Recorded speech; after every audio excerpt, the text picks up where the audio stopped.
Vai, mano, Bruno, dá um salve aí.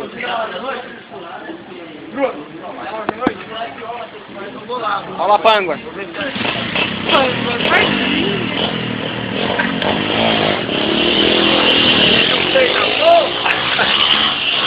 Vai morrer, seu merda! Jogando de carro, eu vou mostrar a pessoa na cabeça dele. Ai, tadinho!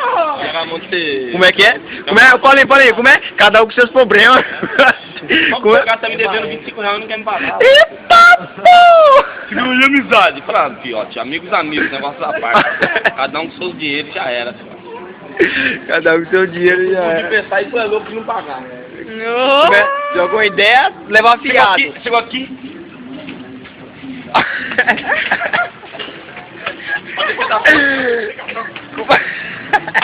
Aí eu já zoei. E aí, começa não.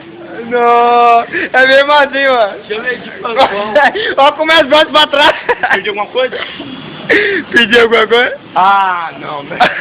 Nossa, bora.